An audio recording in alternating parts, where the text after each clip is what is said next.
หลังการกินอันนี้คือซีเมนต์ตีนหมูเนาะเป็นชิ้นมันสิต้มกันแล้วนี่โอ้เดี๋ยวมีแต่ลูกตลาดบ้านเมืองเฮาเนาะได้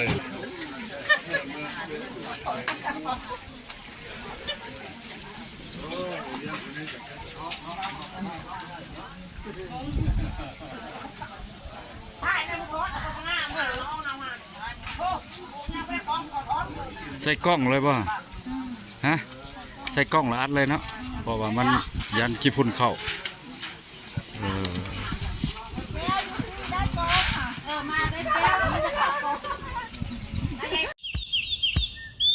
เปียกบ่พอบ้านเขาเปียกบ่ต้มไก่บ่ต้มฮะต้มไก่หรือต้มยางละอันนี้ได้จืนปีกไก่บ่ปีกไก่ทุกคนมาปีกไก่พันได้นี่เนาะ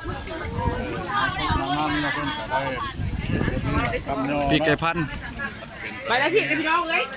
สถานที่ทางเข้ากับชายสวยกับทิศตะวันออกท่านผู้ชมเนาะโอ้ทางเข้ามาก็มาทางนี้ก็เข้ามานี้นี่ขึ้นมาโน่นนี้เนาะเฮือนเพิ่นสถานที่ขึ้นมาเพราะว่า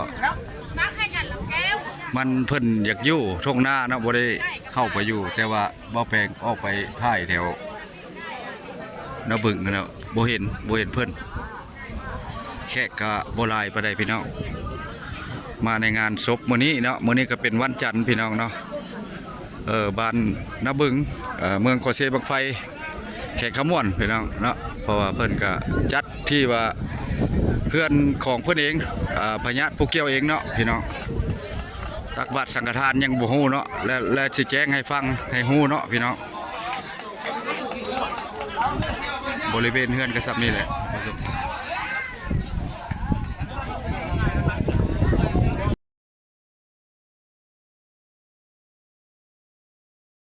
โอ้เพิ่นกล่องไม้ที่ว่าเผาเตาล่อแล้วกล่องในนี้เนาะเพราะว่าเพิ่นบ่ทันมีเตาล่อเพราะว่าจุดใส่ดินเพิ่นเองเนาะบ่ทันมีเนาะจุดใส่นี่เลยใส่ตีนรถ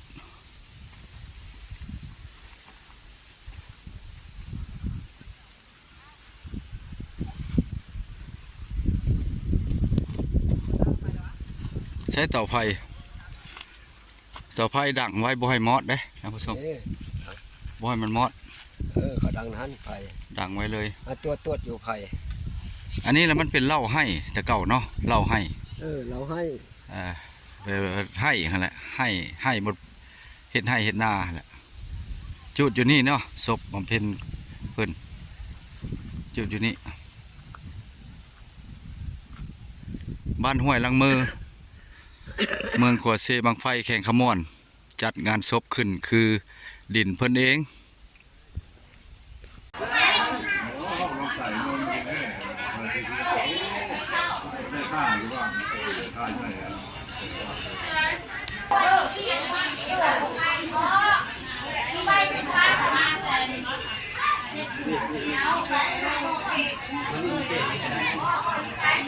กล่องให้อยู่จัง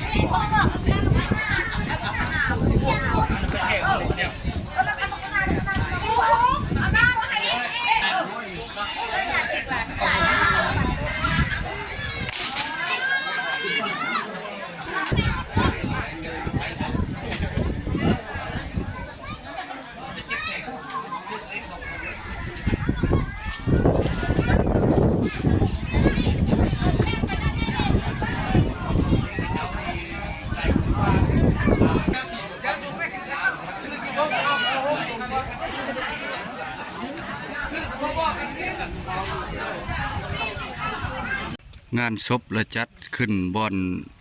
ดินเพิ่นเองเพิ่นอยากอยู่นี่เนาะเพิ่นอยากอยู่นี่เพราะว่ามันเป็นป่าเล่าออกจากทางดำมากับประมาณ2 ลักงานศพเราเพิ่นให้เอาไว้นี้นะเพิ่นเลยสิโป่งอยู่นี่อันนั้นแม่นบอนเฮือนบริเวณเฮือนของผู้เกี่ยวเนาะลูกหลานก็เลยเอาไว้นี้ให้มาจัดอยู่นี่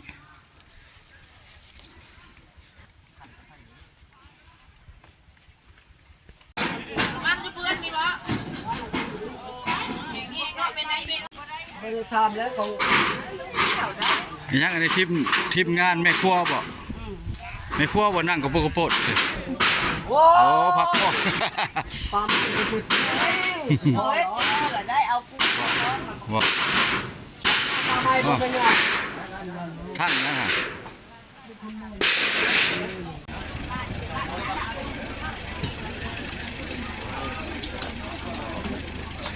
ไปคุณเลี้ยงจะได้ไอ้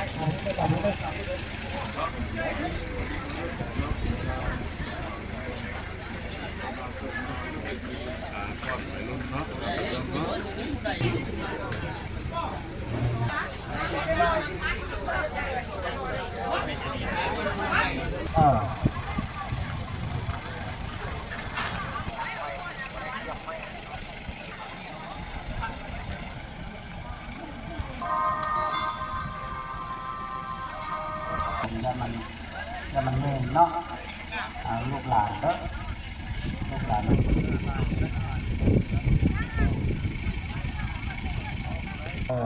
ตาม คลิปวิดีโอนี้บ่แปลงได้เก็บภาพบรรยากาศเนาะที่ว่ามางานศพปงศพญาติพี่น้องอยู่บ้านห้วยหลังมือหรือว่านาบึงเมืองขอเสบางไฟพี่น้องอันนี้ประเพณีแต่พ่อแต่แม่ลาวลุ่มยังใช้แบบดั้งเดิมเนาะกองพรบ่มีแต่เฮาตัดเอาไม้ดิบมาเผาเลยพี่น้องเนาะมามื้อนี้ก็คนก็พ่อซ้ำนี้ล่ะพี่น้องบ่หลายปานใดมีแต่ญาติพี่น้องเนาะรวมอายุเพิ่นได้อยู่45ปีเนาะพี่น้องเพิ่นเสียชีวิตย้อนพยาธิประจำตัวเพิ่นเองพยาธิผู้เกี่ยวเองเนาะมีหยังก็พาเข้าไปเป็นกำลังใจหรือว่าติดตามเนาะตอนจูดศพพี่น้องมาบอกศพวันนี้ก็มาจากทะแขกมาก็ประมาณอยู่35หลักเนาะพี่น้องฮอดบ้านตัวนี้มาจากทะแขกติดตามเบิ่งต่อไปพี่น้อง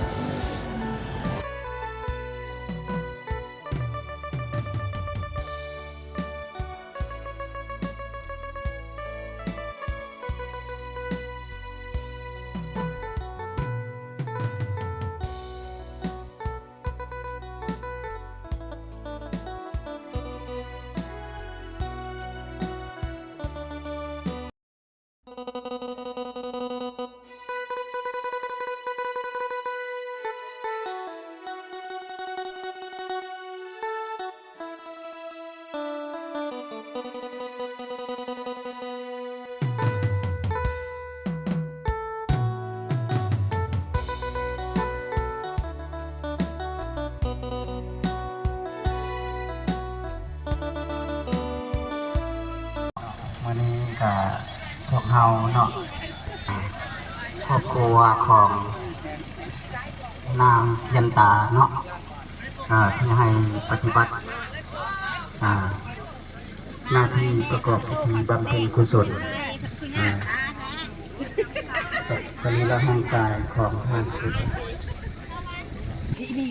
มีแต่แซ่บเด้อมีถ้วยหนี อ้าวมาฮอดแล้วก็ แซ่บแล้วลงมาเบิ้ลกระเพื่อมประเทศไทยเราเลยเนาะเราบ่กินกาแฟเลยบ่กินบะบ่เรากินเป็นรู้ ยาได้บ่สูบบ่ ข้าว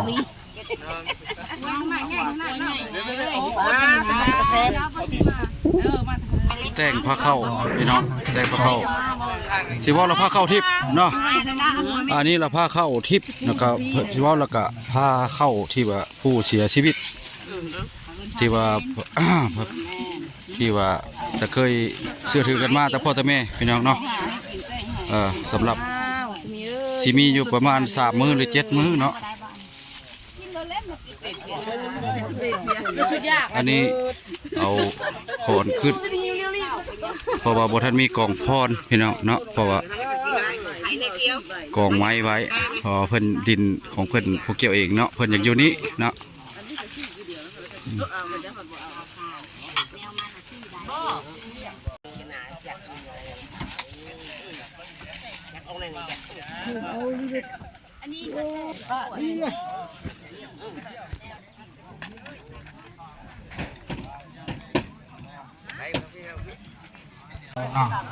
เรานับถือพี่น้องลูกหลาน ขอแสดงความขอบอกเรา อีกท่านหนึ่งขอแสดงความขอบใจต่อการช่วยเหลือ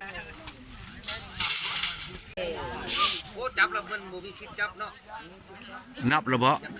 ไม่บ่มีนับให้เราเนาะ มาเลยนะมา ปะเด้อทางนั้นเอามา